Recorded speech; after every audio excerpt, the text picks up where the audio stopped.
So how do water prevention or water loss systems work?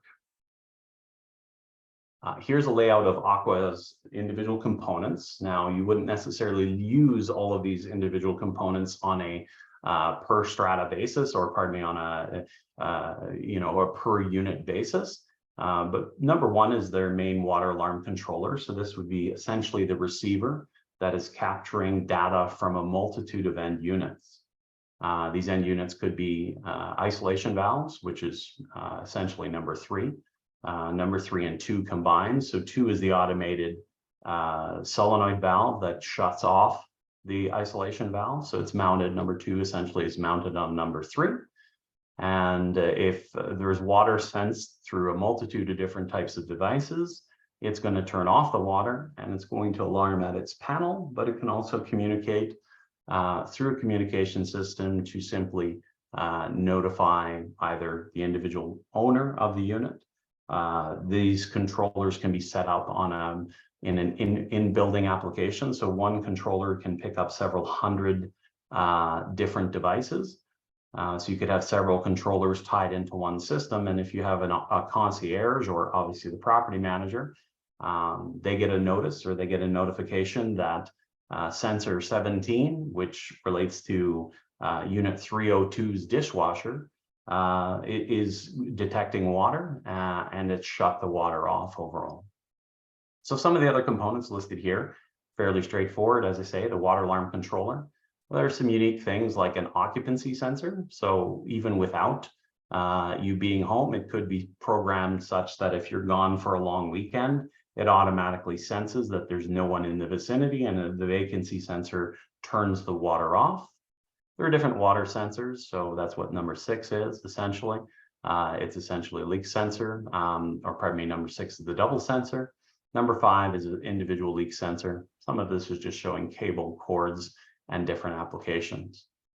So again, how this system functions is these devices are actually installed on the water lines. So if you had, let's say, a condo, I'm on the 29th floor of a condo, and both the hot and cold water to my unit each have one of these devices installed on it. There's a series of water sensors placed throughout the condo. Again, the good locations under the laundry. If there's a wet coil, fan coil, you put it under the fan coil. If there are issues with, or if there is a dishwasher, you put it under the dishwasher. And these sensors, again, are programmed and they're located in those locations. Should they detect water, they immediately are going to communicate back to the controller, and the controller is going to activate whichever valve you have programmed to turn off the water effectively. The other advantage of the AKWA technology and what they have done is they've programmed some smart features into it that actually were not in some of the other systems that had pre-existed. I know of one tower in Edmonton that has hundreds of devices, but every time that they actually shut off the water, or they attempt to shut off, the valve has never been what we call exercised. So in this application here, AKWA has programmed into their system to basically turn the valve partially on and partially off to exercise the valve accordingly, and to make sure that hard water scaling and the like doesn't build up within it. So it's a incredible technology, I'll say, adaptation for hard water and for exercising the valves so that the valves don't break over time. So lots of other neat little sensors or neat little features to them. You can manually see whether the valve is in any different direction. Is it fully closed? Is it fully open? And the components are compartmentalized, or they are componentized such that should you have a burnt out motor, you can replace the motor without having to interrupt the water feature. Battery life has been incredibly extended. Years ago, what made this difficult is different components had to be direct wired or powered. Now these are essentially double-sided tape devices stuck, or placed on the floor, and the receiver through Bluetooth technology or Wi-Fi technology are communicating back to the main panel. So with all these technological increases, and this technology is actually manufactured in Canada, the pricing has gone down substantially. So if you looked on a per unit basis, what a strata could do is they could install what we call the backbone of this system. So essentially up through the major aspects of the building. So you'd put it through the main corridors and the like, and then simply you would either directly as a board expense put the components in on a per unit basis. Obviously, you'd start on the bottom, they're higher risk, or pardon me, you'd start on the top, they're higher risk, and then you simply would have them installed, or you can turn to the owners and offer it as on a per package basis. So it is substantially dropped in price compared to even 4 or 5 years ago. The technology has come a massive distance overall. So again, AKWA Technologies, there are many on the market, everything from Honeywell. Moen has what's called the Moen Flow. The reason why we've partnered with this system and the reason why we promote AKWA is simply, again, Canadian designed, Canadian manufactured. So we can come in, or they can come in on a building basis, review your building's needs, see what's necessary, and essentially set up your system for you instead of trying to make Honeywell's system fit your building, or you fit Honeywell's system.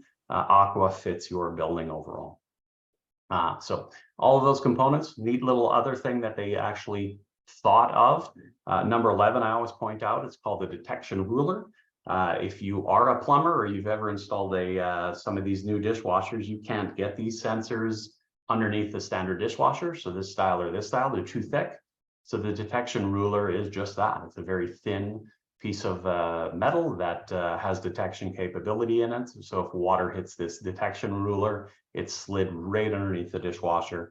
It's very long, so it's not, the water couldn't run towards the back with these little tiny sensors with a dishwasher, and you don't have much because, the dishwasher is 32 inches deep. The detection ruler will pick that up. And I say dishwasher, you can use that under a washer.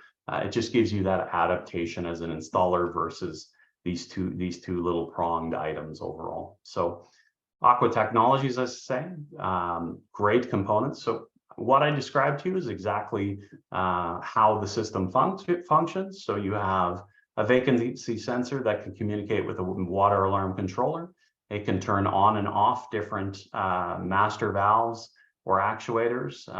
They can basically be turning off everything you can think of, hot water tank or sensing for a hot water tank. It can communicate to alarm panel. They do have battery sensors as well, so they can be either plugged in. The actuators are plugged in. The sensors, of course, are wireless. So the sensors do have a battery life. The battery life on most sensors is in the 4-year range. So extremely good battery life. And again, I speak about the different technology. So Wi-Fi has a very robust signal, and this is very generalized.